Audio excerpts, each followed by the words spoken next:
धन्यवाद दोस्तों, कहानी को इतना प्यार देने के लिए।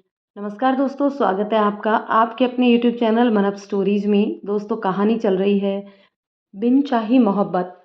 इसके 11 पार्ट अपलोड हो चुके हैं, ये 12वां पार्ट है। तो चलिए दोस्तों, कहानी के इस 12वें पार्ट को शुरू करते हैं। सुना सुना है जहाँ, ऐसे मैं जाऊँ कहाँ, मेरा दिल ये पुकारे आजा। फ़ोन किचन की स्लैब पर रखा था, जिसका फ्रंट कैमरा ऑन था। सामने राधा कान में एयरपॉड्स लगाए इंस्टाग्राम पर इसी गाने की धुन पर थिरक कर रील्स बना रही थी। गाने की आखिरी लाइंस के साथ ही उसके हाथों को घुमाकर आगे जाने का जोरदार स्टेप किया और झन्नाक झनझन।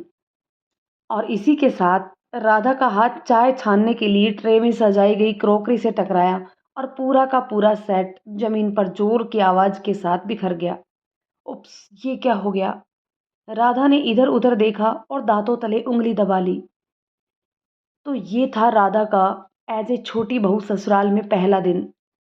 इससे पहले कि वो कुछ सोच पाती, पतिदेव और जेठानी जी ने किचन में एंट्री मारी। "ये क्या कर दिया राधा?" भूमिका ने ज़मीन पर फैली क्रॉकरी देखकर कहा। वो भूमिका, मैं तो चाय बनाने की कोशिश कर रही थी, राधा ने भोली-सी आवाज़ में जवाब दिया। एग्जैक्टली, किचन चाय बनाने के लिए ही होता है मैडम, रील्स बनाने के लिए नहीं। अमर ने स्लैब पर रखा उसका फ़ोन, जिसका कैमरा अभी भी ऑन था, उसे उठाते हुए कहा। और चाय? कहाँ है चाय? भगोना तो एकदम खाली है। कोई इनविजिबल चाय पत्ती आई है क्या मार्केट में? है भूमिका? आदत से मजबूर अमर भैया गैस पर रखा चाय का खाली बर्तन उलट पुलट करते हुए बोला। Shut up! तुमसे किसी ने राय मांगी? खुद को क्या समझते हो तुम? मैंने कहा मैं चाय बनाने की कोशिश कर रही थी, ना कि मैंने चाय बना ली थी। राधा ने अमर की नाक के सामने उंगली रखते हुए कहा।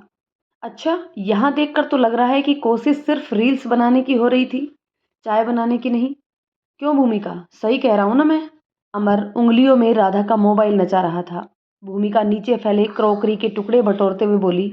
उप्स राधा, शाम को तुम्हारी मुंह दिखाई की रस्म है और यहाँ तुमने क्या बवाल फैला रखा है? तैयार भी होना है कि नहीं? पता है, सासू माँ बता रही थी कि उन्होंने बहुत सारे मेहमानों को क्या क्या कहते हैं उसे, वो हाँ, बाइट कर रखा है। इतने में किचन के दरवाजे से आवाज आई। एक्सक्यूज मी, मेरी माँ है वो, ज़ॉम्बी नहीं जो किसी को बाइट करेंगी। मेरी प्यारी भूमि, बाय द वे वो बाइट नहीं, इनवाइट होता है। हाँ हाँ, जो भी होता है, भूमि का मुंह बिचकाकर बुदबुदाई। किचन के दरवाजे पर आकाश था, जो इधर उधर देखता हुआ भूमिका के पास आया। अमर और राधा आपस में लड़ने में बिजी थे। मौका पाकर आकाश ने धीरे से भूमिका के कान के पास आकर कहा, बाइट तो मैं तुम्हें करूंगा, आज रात को तैयार रहना। वार्डरोब की पहली सेल्फ पर कुछ रखा है तुम्हारे लिए। हम्म, हम फिर से वो छोटा छोटा कपड़ा नहीं पहनेंगे, बता देते हैं, भूमिका धीमी आवाज में बुदबुदाई। हाँ, तो मैं कौन सा फोर्स कर रहा हूँ? तुम्हारा मन ना हो तो मत पहनना, लेकिन फिर कुछ भी मत पहनना। भूमिका शर्म के मारे जमीन में गड़ी जा रही थी। वो जमीन से उठते हुए साड़ी का पल्ला कमर में खोसने लगी। अमर, जिसका ध्यान दोनों की गुटरगू पर अचानक ही चला गया था, वो गला साफ करते हुए बोला। अमर भूमिका की कमर से हाथ हटाते हुए अपने बालों में फिराते हुए बोला, वैसे मैं यहाँ अपनी कॉफ़ी लेने आया था, मुझे ऑफिस के लिए लेट हो रहा है। हाँ रुकिए, बस मैं अभी लाई, भूमिका फ्रिज की तरफ दौड़ते हुए बोली। अरे आकाश सर, आपके लिए कॉफ़ी बना दी है मैंने, बस चाय बनाने जा रही थी। राधा ने फटाफट साइड में रखा मग आकाश की तरफ बढ़ाया। आकाश हिचकिचा गया। उसने एक नज़र कॉफ़ी पर डाली और फिर धीरे से बोला, नहीं, मैं वो एक्चुअली भूमिका को पता है मुझे कॉफ़ी में ज़्यादा मिल्क और शुगर पसंद नहीं, मुझे उसी के हाथ की कॉफ़ी पसंद है। सॉरी राधा, पर आज रात डिनर तुम्हारे हाथों का ही खाऊंगा। कहकर आकाश भूमिका को कॉफ़ी लाने के का इशारा करके बाहर जाने लगा। अचानक मुड़ा और राधा से बोला, वैसे तुम ऑफिस कब से ज्वाइन कर रही हो? राधा बड़ी बेचैनी से आकाश के पास भाग कर आई और हाथ जोड़कर बोली, सर प्लीज़ आज ही ले चलिए ना। ये क्या है ये सब? आज शाम को औरतें आएंगी मेरा मुंह देखने, बताइए ये क्या तरीका है? मैं कोई शो पीस हूँ क्या? राधा अपनी बात पूरी करती उससे पहले ही अमर बड़ी स्टाइल से पैरों को क्रॉस करते हुए भूमिका के कंधों पर हाथ रखते हुए बोल पड़ा, नहीं नहीं, बिल्कुल नहीं, तुम तो एंटिक पीस हो और मुंह दिखाई नहीं, तुम्हें तो प्रदर्शनी में रखना चाहिए। राधा ने गुस्से से आंखें भींच ली, मुट्ठियां कस ली और दांत पीसते हुए आकाश से बोली, सर, इसको बोल दीजिए अपना मुंह बंद कर ले, वरना आज सुहागरात से पहले ये मुझसे पिट जाएगा। अमर ने राधा की बात सुनकर दोनों हाथों को क्रॉस बनाकर कानों से छुआया और आंखें बड़ी करते हुए बोला, तौबा तौबा भूमिका, कैसा कलयुग आ गया है। ये बीवी होकर अपने पति को पीटने की बात कर रही है, और वो भी अपने जेठ के सामने। भूमिका की हंसी रुकने का नाम नहीं ले रही थी। राधा सुनो, ये क्या सरसर लगा रखा है। ये जेठ है तुम्हारे, बस भैया बोला करो। भूमिका ने जेठानी वाला रोब झाड़ते हुए बोला। इस बार आकाश और राधा दोनों एक साथ भूमिका को घूर कर देखने लगे। व्हाट? दोनों के मुंह से एक साथ निकला। रहने दो भूमिका, संस्कार, रीति रिवाज और रस्मों से कहाँ दोनों का कोई लेना देना है। अमर बाबू आग पर घी डालते हुए भूमिका से बोला। अमर के बच्चे, अगर ऑफिस के लिए लेट नहीं हो रहा होता तो बताता तुझे। कहता हुआ आकाश बाहर चला गया। भूमिका भी उसकी कॉफी लेकर पीछे पीछे दौड़ी। आकाश रूम में अपनी टाई सेट कर रहा था। भूमिका चुपचाप मुस्कुराती हुई इसके पास आई और कॉफी साइड टेबल पर रख दी और बिस्तर सही करने लगी। बाइट माने क्या होता है वैसे? भूमिका ने ब्लैंकेट की तह बनाते हुए पूछा। आकाश के हाथ टाई पर रुक गए। भूमिका अपने काम में व्यस्त थी। आकाश ने धीरे से पीछे जाकर भूमिका के गले पर हाथ रखा और उसके सिर को एक तरफ झुकाकर उसकी गर्दन को हल्के से अपने दांतों से दबा लिया। आह! भूमिका के मुंह से एक हल्की सी सिसकारी निकल गई। ये क्या कर रहे हैं? उसने झट से पीछे पलटते हुए पूछा। आपको बाइट का मतलब सिखा रहा था। किसी को काटना बाइट होता है। हाँ जी, हम भी आपको बाइट करें? हाँ प्लीज, जल्दी करो ना। आकाश ने खुशी से आंखें मूंद ली। भूमिका ने उसका हाथ उठाया और उसके ब्लेजर की स्लीव्स के थोड़ा ऊपर खिसकाया और उसकी हथेली को अपने दांतों में कसकर दबा लिया। आई माँ, मर गया! आकाश की चीख निकल गई। अरे सोनल, श्याम के फंक्शन के लिए मिठाइयाँ आई थी, वो कहीं रख दी? अनूप बाहर से हड़बड़ी में अंदर घुसते हुए बोले। सोफे पर बैठकर मेहमानों के लिए गिफ्ट्स पैक कर रही सोनल ने जोर से आवाज लगाई। भूमिका, भूमिका बेटा, कहाँ हो तुम? भूमिका, ओ भूमिका, देखो डैडी मिठाई का पूछ रहे हैं, कहाँ रखवाई है? मम्मी जी, मिठाई सारी अलग अलग डिब्बों में लगवाए दिए हैं। भूमिका सीढ़ियों से नीचे उतरती हुई बोली। अरे बेटा, पैक हो गए डिब्बे? उफ, ये तो गड़बड़ हो गई। मैं बताना ही भूल गई थी कि जो मिठाई के डब्बे रिश्तेदारों को देने हैं उन डब्बों पर गुलाबी पन्नी चढ़वा दिए हैं और बाकी पड़ोसियों को देने वाले डब्बों पर पीली पन्नी चढ़वा दी है।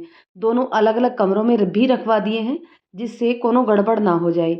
भूमिका किचन की तरफ भागती हुई बोली।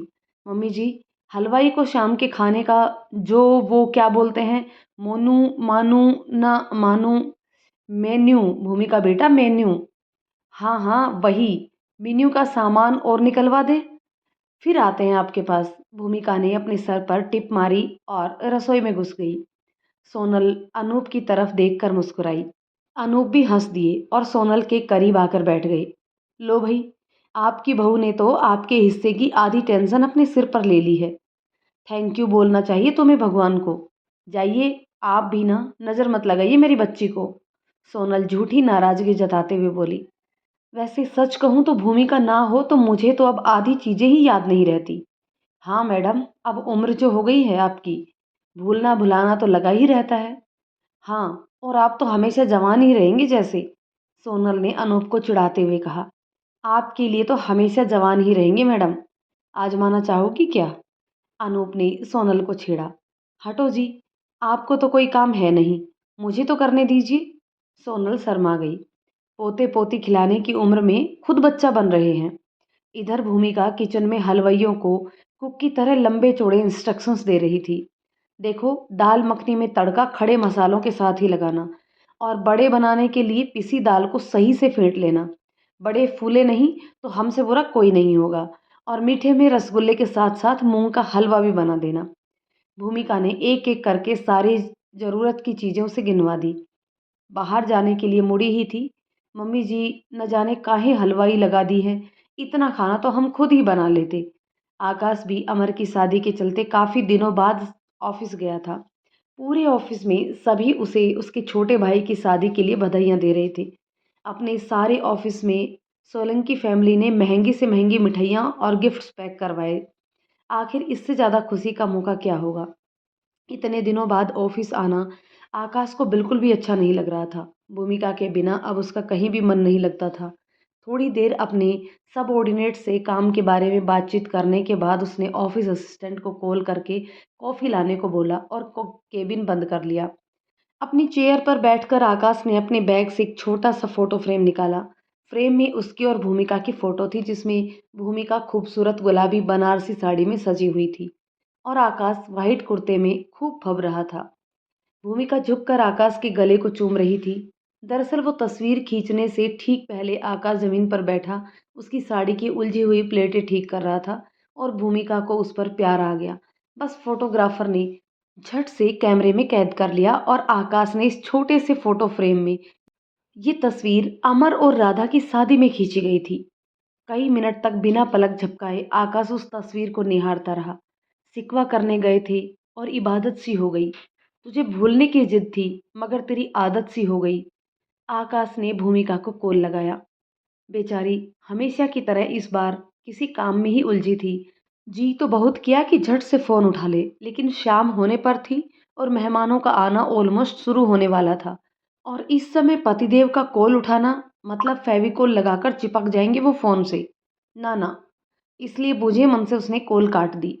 अच्छा, अपने पति को इग्नोर किया जा रहा है। रुको मैडम, शाम को घर पहुंचने दो। मैं भी जब तुम्हें देखूंगा तक नहीं, तब पता चलेगा इग्नोर करने का नतीजा। बात तो दूर की बात है, निगाह भी नहीं डालूंगा तुम पर। आकाश ने रुआंसा सा मुंह बना लिया। तभी ऑफिस असिस्टेंट ने दरवाजे पर नॉक किया। Sir, coffee. आकाश उसे घूर कर देखने लगा। उसके दिमाग में तो भूमिका ही घूम रही थी। ऑफिस बॉय को उसका इस तरह घूरना अजीब लग रहा था। Sir, anything else? यार, तुम्हारी बीवी ने कभी तुम्हें इग्नोर किया है? What sir? नो, नो, मेरी तो शादी ही नहीं हुई है अभी तक। तो कर लो भाई, लेकिन ऐसी ढूंढना जिसे घर का काम ना आता हो, वरना तुम्हारा नंबर घर के सारे काम होने के बाद ही आएगा। Okay, okay sir. Thank you for advice sir. Akash का गुस्सा, तौबा तौबा, आज क्या होने वाला था भूमिका का। शाम होते ही वो घर पहुंच गया। कार की चाबी सिक्योरिटी गार्ड के पास उछाल दी और तमतमाया सा अंदर चला आया। गार्ड भी बखूबी आकाश के गुस्से से परिचित था। चाबी उठाई और फटाफट गाड़ी पार्किंग में लगाने लगा। No talks, no looks. Akash, no talks, keep it in your mind. Akash खुद को समझा रहा था। जब से उसे भूमिका से प्यार हुआ था, आकाश ज्यादा देर गुस्सा रह ही नहीं पाता था। क्या करे, आकाश कितना भी विश्वामित्र बन ले, जब वो लड़की बस एक बार मेनका बनकर सामने आएगी तो उसकी सारी शक्ति मोम की तरह पिघल जाएगी। सोलंकी विला में शानदार सजावट की गई थी। पूरा घर फूलों का गुच्छा सा लग रहा था। हर जगह मोगरे के फूलों की खुशबू तैर रही थी। शाम के वक्त बाहर बिल्डिंग पर लगी नीली लाइट वाली झालरों की लड़ियों से पूरी बिल्डिंग नीली रोशनी में नहाई सी दिखती थी। जितनी सजावट बाहर थी उससे कहीं ज्यादा खूबसूरत सजावट अंदर की गई थी। अंदर से पूरा घर सफेद गुलाबों के फूलों और सफेद जालीदार पर्दों से डेकोरेट था। हॉल के बीचों बीच एक सिंहासन नुमा बड़ी सी कुर्सी रखी गई थी और सामने ढेर सारी मेज कुर्सियां सुंदर से कपड़े बिछाकर गोल गोल लगाई गई थी। जहां आज कोई हाई सोसाइटी के कई वेल मेंटेन्ड हाउसवाइफ का तांता लगने वाला था, जिससे कई शहरों के बड़े बड़े कारोबारियों की पत्नी थी। भूमिका राधा के कमरे में बैठी उसे सजता संवरता देख रही थी। पार्लर से आई हुई लड़कियां उसे सजा रही थी। कोई मेकअप कर रहा था तो कोई हेयर कटिंग कर रहा था। एक लड़की बड़ी करीने से उसके लाल कांजीवरम साड़ी के पल्लू की सलवटें बना रही थी। भूमिका उसे देखकर खूब मुस्कुराए जा रही थी।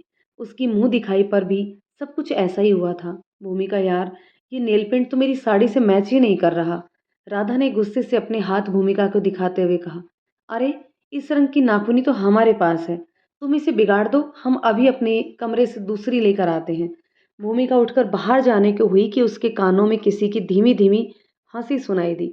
उसने मुड़कर देखा तो वो मेकअप वाली लड़कियां भूमिका की हिंदी सुनकर एक दूसरे को इशारे करके हंस रही थी। भूमिका बिना कुछ बोले चुपचाप सर झुकाकर अपने कमरे में चली गई। राधा से बर्दाश्त नहीं हुआ। एक्सक्यूज मी, हंस क्यों रही हो? वो कोई जोक मारकर तो नहीं गई है? किसी का मजाक उड़ाना बहुत अच्छा लगता है ना तुम लोगों को? उठो और सब के सब इसी वक्त मेरे कमरे से दफा हो जाओ। मैम, बट आपका मेकअप, मैं खुद अपना मेकअप कर सकती हूँ। फाउंडेशन की तो इतनी लेयर चढ़ा दी है मानो मेरे चेहरे की प्लास्टिक सर्जरी करके लेडी गागा भी बना देगी तुम मुझे। चलो दफ़ा हो जाओ यहाँ से। इस बार राधा ने इतनी तेज आवाज में कहा कि सब उसके कमरा छोड़कर भाग खड़ी हुई। राधा भूमिका के कमरे में गई। बेचारी भूमिका हाथ में नेल पेंट की शीशी लिए बैठी हुई थी। वो शायद समझ नहीं पा रही थी कि दोबारा उसे राधा के कमरे में जाना चाहिए कि नहीं। भूमिका, राधा की आवाज़ से भूमिका का ध्यान टूटा। अरे, हम ला ही रहे थे तुम्हारी ना, वो क्या कहते हैं ना, नेल नेल पेन। भूमिका ने बोलते बोलते गर्दन झुका ली। ओफो भूमिका, यही तो चाहिए थी मुझे। लाओ जल्दी से लगा दो। और तुम कपड़े कब चेंज करोगी? आकाश सर के आने के बाद? भूमिका लज्जा गई। धत, अरे सच में यार, आकाश सर को पहले कभी इतना रोमांटिक देखा ही नहीं। तेरे प्यार में कितना बदल गए हैं। भूमिका के गाल सुर्ख गुलाबी हो गए। अच्छा चल, अब तैयार हो जा। तुम सजो, तुम्हारी मुंह दिखाई है। हमारी तो हो चुकी है। हम तो ये कह रहे थे कि अगर तुम जल्दी से तैयार हो जाओ तो उनको बोल देना हमारे बालों में भी कुछ अच्छा सा स्टाइल बना दे। उन्हें तो मैंने भगा दिया। अब तुम जल्दी से साड़ी पहन लो और मैं तुम्हारा हेयर स्टाइल कर दूंगी। सच्ची? क्यों भगा दिया भला? अच्छा तो कर रही थी। ओफो भूमिका, कितने सवाल पूछती हो। चलो उठो और कपड़े चेंज करके आओ। तब तक मैं भी टचअप कर लेती हूँ। कहते हुए राधा मस्त अपनी नेल पेंट छुड़ाने लगी।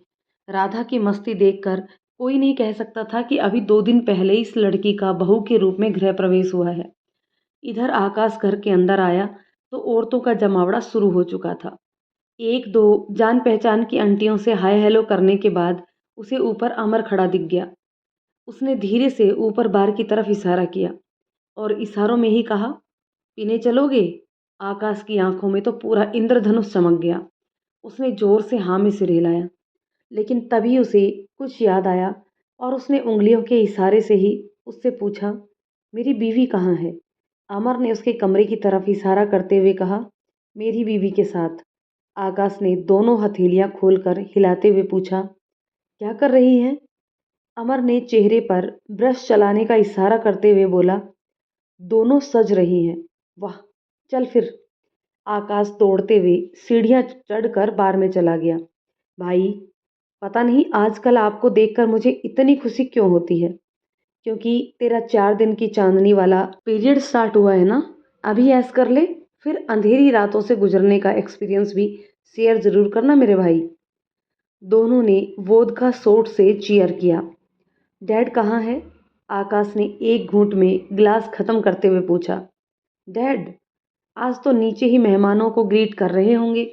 आज मोम की इतनी सारी फ्रेंड्स जो आई हैं। अमर फुसफुसाया और दोनों हंस पड़े। आज मैं भूमिका से नाराज हूँ। चाहे कुछ भी हो जाए, मैं उससे बात नहीं करूँगा। क्यों? उसने मेरा कॉल काट दिया। आकाश ने बच्चों जैसा मुंह बना दिया। अमर को इतनी जोर से हंसी आई कि शराब की फुहार उसके मुंह से बाहर निकल आई। इधर भूमिका राधा को तैयार कर और खुद तैयार हो उसे नीचे लेकर आ रही थी। क्योंकि मुंह दिखाई की रस्म थी, इसलिए राधा का चेहरा लंबे घूंघट से ढका हुआ था। लाल कांजीवरम साड़ी, खूबसूरत लाल चूड़ियों का सेट और ससुराल से चढ़ाया गया भारी से सोने का हार जो गले से सीने तक चौड़ा था। राधा धीरे से भूमिका को बोली, उफ, मुझे तो कुछ दिखाई ही नहीं दे रहा। भूमिका, मुझे पकड़े रहना, कहीं मैं गिर नहीं जाऊं। चिंता ना करो, मैं तुम्हें कसकर पकड़े हूँ। भूमिका, मेरा वाला कहीं दिख नहीं रहा। राधा ने होठों को दांतों से काटते हुए कहा। तुम्हारा वाला क्या? अरे पति यार, मेरा पति। नहीं राधा, दिख तो मेरे वाला भी नहीं रहा। अब तक तो ऑफिस से आ जाना चाहिए था उन्हें। सोनल को समझ नहीं आ रहा था कि दोनों आपस में क्या फुसफुसा रही हैं। किसी से पूछना, राधा ने फुसफुसाकर कहा। भूमिका ने बगल से जा रहे एक नौकर को रोककर पूछा, अरे सुनो, छोटे मालिक आ गए? हाँ दीदी जी, वो तो कब के आ गए। अमर बाबू के साथ बार में बैठे हैं। राधा ने सैंडल पर हाथ ले जाते हुए कहा, इसकी तो भैंस की आंख। इससे पहले कि राधा सीढ़ियों पर लड़खड़ाती, भूमिका ने कसकर उसे पकड़ लिया। राधा, राधा शांत, तुम नीचे बैठो, मैं इन दोनों के कान पकड़कर खींच कर लाती हूँ। भूमिका राधा को धीरे से उस बड़ी सी कुर्सी पर बैठाकर ऊपर बार की तरफ चली गई। ऊपर बार में और पता है भाई फिर क्या हुआ? उसने दारू पीकर रात को 3 बजे तक उल्टियाँ की। दोनों हा हा करके हंसकर नीचे गिर पड़ रहे थे। अच्छा, दोनों जने उठते हो या मम्मी जी को लेकर आऊं? प्यारी सी हल्की नीली सितारों वाली झिलमिलाती साड़ी पहने गुड़िया जैसी भूमिका दरवाजे पर खड़ी थी। आकाश की नजर ना चाहते हुए भी उसके चेहरे की गुलाबी रोशनी में डूबने लगी। बिना पलक झपकाए वो अपनी अप्सरा को देखे जा रहा था। जाम पर जाम पीने से क्या फायदा? रात गुजरी तो सारी उतर जाएगी। तेरी नजरों से पी है, खुदा की कसम, सारी उम्र नशे में गुजर जाएगी। भैया, भैया पिघलना नहीं है। आप भूमिका से नाराज हैं। अमर आगे झुकते हुए आकाश के कान में फुसफुसाया। आकाश को कहाँ कुछ सुनाई पड़ रहा था। अमर, तुम रुको यहीं पर। मुझे एक बहुत जरूरी काम से सोने जाना है। अमर के चेहरे पर ढेर सारे एक्सप्रेशंस एक साथ आ गए। सुहागरात मेरी है और सोने की जल्दी इन्हें हो रही है। आकाश लड़खड़ाता हुआ भूमिका के करीब तक आया। भूमिका को देखकर यूं तो उसका सारा गुस्सा ऐसे ही हवा हो जाता था, और आज तो जो कयामत बनकर वो आई थी, आकाश कब तक कत्ल न होता उसके हुस्न से। भूमिका उसकी तरफ देखकर बोलने ही वाली थी, नीचे मम्मी जी आपको। भूमिका अपनी बात पूरी करती इससे पहले ही आकाश ने उसकी तरफ देखकर मुंह टेढ़ा किया और सीधा चलते हुए उसके चेहरे के सामने खड़ा हो गया और झुककर उसके कान में जोर से बोला, अमर, लोगों से कह दो कि मैं उनसे नाराज हूं। भूमिका कान पर हाथ रखकर पीछे हट गई। हम्म, धीरे बोलिए जरा, बहरे नहीं हैं हम। कौन लोगों से नाराज हैं आप? आकाश ने जोर से हाथ अपने सिर पर मारा और ऊपर भगवान की तरफ इशारा करते हुए बोला, भले ही छोटा सा बनाया है लेकिन छोटे से शरीर में भी एक दिमाग तो डालना चाहिए था ना भगवान। इस बिना दिमाग की बीबी के साथ कैसे जिंदगी कटेगी मेरी? का बोले? सही से तो बोलिए जरा। आकाश उसके करीब आया, उसे घूर कर देखा, फिर जानबूझकर अपना कंधा टकराते हुए आगे निकल गया। I was asking God that why did not he put brain inside your little head. अच्छा ये बोले, तुम्हें समझ आ गया? हाँ हाँ बिल्कुल। क्या? क्या समझ आया तुम्हें? यही कि आपने जमकर दारू पी रखा है। अरे इतनी अंग्रेजी तो हम खुद बोल सकते हैं टुन होकर। हमारे गांव में तो रामू काका देसी लगाकर सारे इंग्लिस्तान की अंग्रेजी अकेले ही बोल दे जाते थे। अच्छा भूमिका, तो फिर इसी बात पर एक गिलास तो तुम्हारे लिए भी बनता है। हमें भी तुम्हारी इंग्लिश नहीं नहीं अंग्रेजी सुननी है। अमर ने एक वोदका का गिलास भूमिका की तरफ बढ़ाते हुए कहा। हाँ हाँ काहे नहीं, मम्मी जी और राधा को भी ऊपर बुला लेते हैं। अब यही तो बचा है, घर की औरतें भी मर्दों के साथ बैठकर शराब पियेंगी। भूमिका ने गुस्से से अमर के कान पकड़कर खींच लिए। अरे, मेरी बीवी को कोई दिक्कत नहीं होगी यार, वो तो वैसे भी रेड वाइन बड़े शौक से पीती है। अमर दर्द से चिल्लाते हुए बोला। कौन? राधा? भूमिका ने गोल गोल आंखें हैरानी से फैला दी। अमर ने पीछे मुंह घुमाकर धीमी आवाज में कहा, काश मेरी और भी बीवियां होती। वही राधा मेरी इकलौती सगी बीवी। लेकिन हाँ, अभी तो राधा ही है। हाँ, राधा शराब पीती है। भूमिका को अपने कानों पर यकीन नहीं हो रहा था। आकाश दोनों को इस तरह आपस में बातें करते देख चिढ़ा जा रहा था। वो भूमिका से नाराज है और उसे इस बात से घंटा फर्क नहीं पड़ रहा था। अमर, लोगों से कह दो मैं नाराज हूं और मुझसे बात करने की जरूरत नहीं है। चुपचाप यहाँ से चले जाएं। भूमिका धीरे से उसके पास आई, फिर उसके चारों तरफ एक चक्कर लगाया, उसके आसपास देखा। कोनो भी तो नहीं है यहाँ पर। फिर कौन लोगों से बतिया रहे हैं इतनी देर से? अमर, मैं अपने कमरे में रेस्ट करने जा रहा हूँ। लोगों से कह देना मेरे पीछे पीछे आने की जरूरत नहीं है। आकाश ने भूमिका को देखकर टेढ़ा सा मुंह बनाया और वहां से चला गया। भूमिका उसके पीछे भागी। अरे, अब तुम कहाँ जा रही हो भूमिका? मेरी बीवी नीचे अकेली है इतने सारे लोगों के साथ, जरा ध्यान रखो। वो ठीक है, अपना ध्यान रख लेगी। अरे तुम बाकी लोगों का ध्यान रखना। ऐसे जंगली शेरनी को लोगों के बीच खुला नहीं छोड़ना चाहिए। अगर किसी ने एक भी कमेंट किया ना उस पर, तो वो मुंह नोच लेगी। इसलिए जाओ नीचे और बाकी लोगों का ध्यान रखना। तुम नीचे नहीं चलोगे? अपनी दुल्हन को देख लो चलकर एक बार। आज परियां भी फीकी लग रही हैं आप हमारी देवरानी के आगे। अमर जोर से हंसा। नहीं, उस जंगली बिल्ली को रोज़ देखता था ऑफ़िस में। क्या ही नई लग रही होगी। भूमिका भी हँसकर नीचे की तरफ भागी। अमर ने अपना गिलास बार की स्लैब पर टिकाया और खुद से ही मुस्कुराते हुए बोला, देखूंगा आज रात उसे जी भर कर, सारी उम्र उसे यूं ही निहार सकता हूँ बिना थके। आज रात चांद मेरे कमरे में आएगा, मेरा महबूब बनकर, सिर्फ मेरा बनकर, हमेशा के लिए। भूमिका नीचे उतर रही थी। सीढ़ियों के पास ही उसका कमरा था। आकाश उसके दरवाजे पर ही खड़ा था। उसे पता था भूमिका अभी यहीं से निकलेगी। भूमिका के पायलों की छनक सुनाई देते ही आकाश ने दूसरी तरफ मुंह घुमाकर भौहें तान ली और एक नाखून से अपने दूसरे नाखून को कुरेदने लगा। भूमिका ने कमरे की तरफ ध्यान तक नहीं दिया कि प्यारे पतिदेव रूठे हुए खड़े हैं और अपनी पायलें छनकाती हुई नीचे हॉल में आ गई। आखिर कैसे ध्यान देती जब अभी तक उसे ये एहसास ही नहीं हुआ कि उसका पति उससे नाराज है। वो पहले वाला रौद्र रूप जो वो रोज देखती थी, वो तो कहीं गायब ही हो चुका था। अब तो पति के नखरे बच्चों जैसे हो गए। वो होते हैं ना नखरीले छोटे बच्चे जिनकी मम्मी अगर सुबह उन्हें स्कूल भेजते टाइम पुच्ची लेना भूल जाए तो पूरे दिन क्लास में मुंह बनाकर बैठे रहते हैं। बस आकाश को भी भूमिका की वैसी ही अटेंशन चाहिए होती थी, वो भी हर वक्त। भूमिका नीचे हॉल में पहुंच गई। राधा की मुंह दिखाई की रस्में शुरू हो चुकी थी। इधर रस्म शुरू हो गई थी। एक एक करके औरतें उसका मुंह देख रही थी और शगुन के लिफाफे और सोने के जेवर हाथों में थमा कर जा रही थी। राधा भी सबकी तरफ देखकर मुस्कुरा देती थी। वो सारे लिफाफे भूमिका को पकड़ा देती थी। भूमिका बड़ी ही सहूलियत से उन पर देने वाले का नाम लिखकर संभाल संभाल कर रख रही थी। अरे सोनल, बहू तो दोनों बिल्कुल चांद के टुकड़ों जैसी ढूंढ कर लाई हो। मिसेस गुप्ता मुस्कुराते हुए बोली। हाँ भाई, बहुओं के मामले में तो सोनल हम सबसे ज्यादा किस्मत वाली निकली। चलो राधा, आप जरा डांस करके भी दिखा दो। भूमिका तो अपनी मुंह दिखाई में खूब नाची थी। एक दूसरी औरत ने कहा तो भूमिका ने शर्मा कर अपना चेहरा झुका लिया। राधा ने पल्ले के अंदर से ही भूमिका का हाथ पकड़ लिया। भूमिका, रोक लो इन्हें, वरना गजब हो जाएगा। वो घूंघट में से फुसफुसाई। काहे? का हो गया? जरा सा नाचना ही तो है, नाच दो। अरे यही तो प्रॉब्लम है, एक बार शुरू होने के बाद रुकने का मन नहीं होता। भूमिका हंसते हुए बोली, गाना चला दो कोई, हमारी देवरानी आज जमकर नाचेंगी। और फिर गाना शुरू हुआ। सैया छेड़ देवे ननद चुटकी लेवे ससुराल गेंदा फूल, सास गारी देवे देवर समझा लेवे ससुराल गेंदा फूल।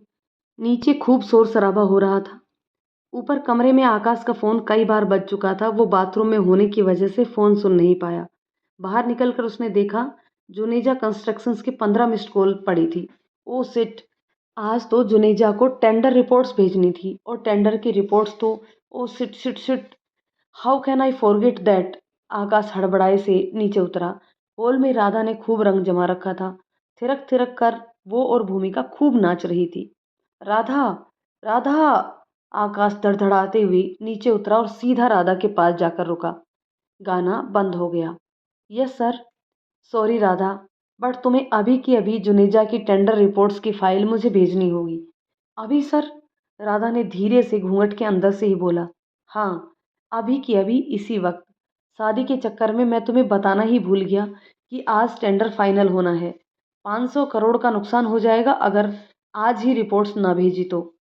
और वो जुनेजा भी इतनी मिस्ड कॉल कर चुका है कि शायद अब घर ही ना आ जाए। सर, आपने डेट नहीं बताई थी, इसलिए मैंने फाइल रिपोर्ट्स तैयार ही नहीं की।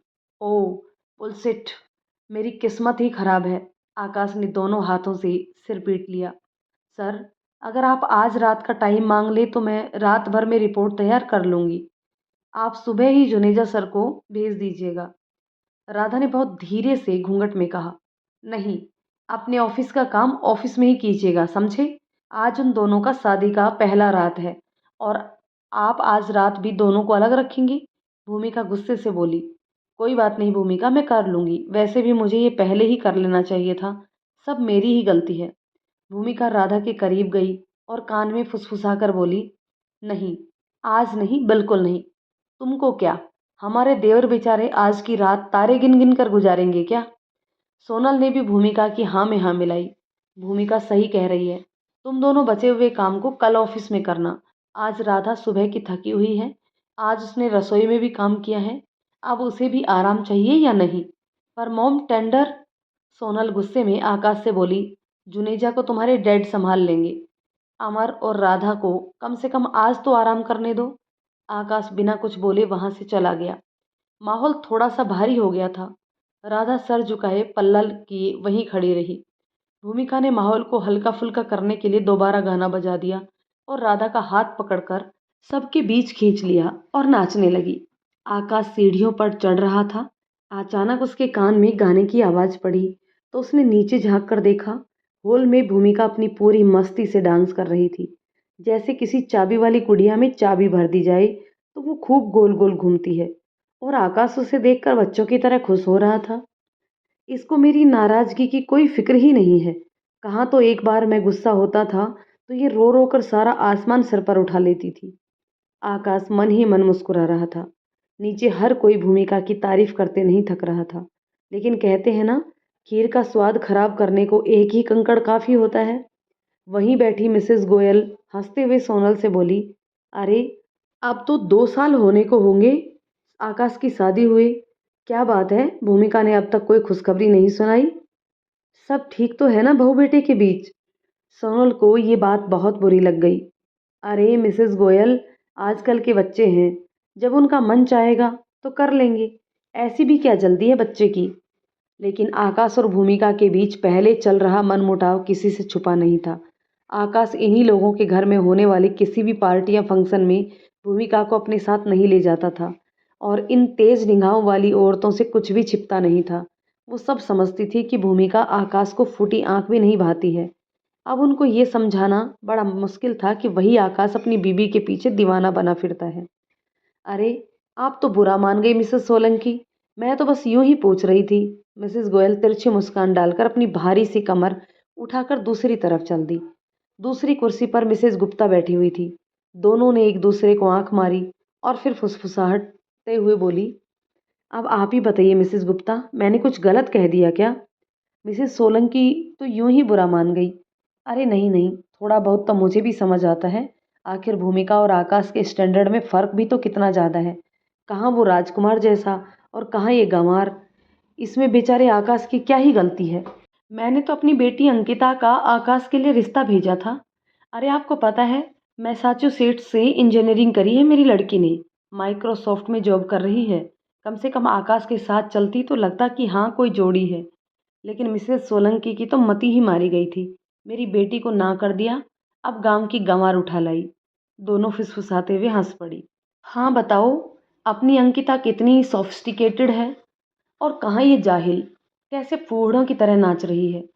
सोनल ने भूमिका को सबके लिए ठंडा लगाने के लिए कहा। भूमिका दौड़कर किचन में गई और पहले से तैयार किए गए रूह की गिलास ट्रे में सजाकर सबको एक एक कर मुस्कुराकर परोसने लगी। मिसेस गुप्ता और मिसेस गोयल भूमिका को देख देख कर हंस रही थी। भूमिका उनके सामने भी मुस्कुराते हुए ट्रे ले पहुंची। डार्लिंग, इतने बड़े फंक्शन में ये शरबत घोलकर कौन पिलाता है। रेड वाइन नहीं है क्या। मिसेस गोयल ने व्यंग बाण मारते हुए कहा। जी, का, मेरा मतलब क्या, क्या बोली आप। कुछ और चाहिए आपको। भूमिका हिचकिचाते हुए बोली। चाहिए। मिसेस गुप्ता मुंह पर हाथ रखकर धीरे से हंसी। अरे डार्लिंग, रेड वाइन। ऊपर जाओ, तुम्हारे बार में रखी होगी। पता तो है ना बोतल कैसी दिखती है।